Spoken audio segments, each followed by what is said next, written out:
গতকালকের যে ঘটনাটা এটা কিন্তু স্বরাষ্ট্রের তো ঘটনা নয়, এই ঘটনাটা হলো শিক্ষা মন্ত্রণালয়ের।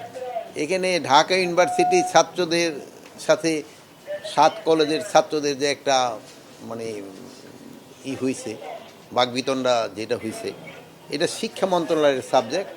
বাট যেহেতু ল অ্যান্ড অর্ডার সিচুয়েশন চলে আসলে আমরা কিন্তু স্বরাষ্ট্র মন্ত্রণালয় ইনভলভ হয়ে যাই। তো বাট একটা ছোটোখাটো একটা ঘটনা নিয়েই কিন্তু এই ঘটনাটার সূত্রপাত।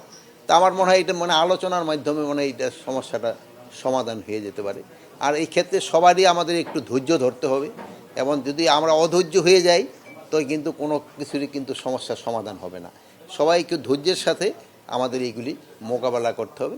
এই ক্ষেত্রে আমরা আইনশৃঙ্খলা বাহিনীরও বলছি, আমরা আপনাদেরও আইনশৃঙ্খলা বাহিনীকে বলতে তারা ধৈর্যের ধারে সাথে জিনিসটা মোকাবেলা করার জন্য, এবং আমাদের ছাত্র ভাইদেরও আমরা অনুরোধ করব প্রত্যেকটা জিনিস একটু ধৈর্যের সাথে এবং আলোচনার মাধ্যমে যেন সমস্যাটা সমাধান হয়, ওই দিকে যেতে হবে।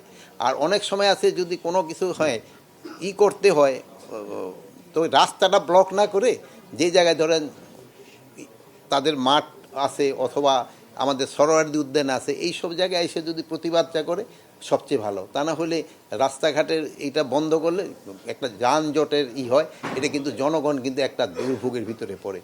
অনেক সময় আছে যে ভালো পেশেন্ট যাচ্ছে, সে যেতে পারতেছে না, এটা আপনারা নিজেরও তো রিয়েলাইজ করেন। এই শাহবাগ মোড়ে হলে যেখানে দেখে 2টা বড় হসপিটাল, পেশেন্টরাই কিন্তু সবচেয়ে সাফার করে সবচেয়ে বেশি। এইগুলি ক্ষেত্রে আপনারাও যদি একটু বলবেন। আর তাকেও যদি কোনো দাবি দেওয়া থাকে, এটা যেই সব মন্ত্রণালয়ের সাথে তাদের যে দাবি দেওয়াটা আছে ওটা তাদের সাথে যোগাযোগ করে ওইটাকে সলভ করে নেওয়া, এবং প্রত্যেকটা জিনিস আমরা চাচ্ছি যে আলোচনার মাধ্যমে সলভ হোক। এখন কতগুলি দাবি আছে, তাদের যৌক্তিক দাবি থাকতে পারে বা যেটাই থাকে, আলোচনার মাধ্যমে এই যৌক্তিক দাবি বা যেই দাবি থাকুক না কেন সলভ হবে।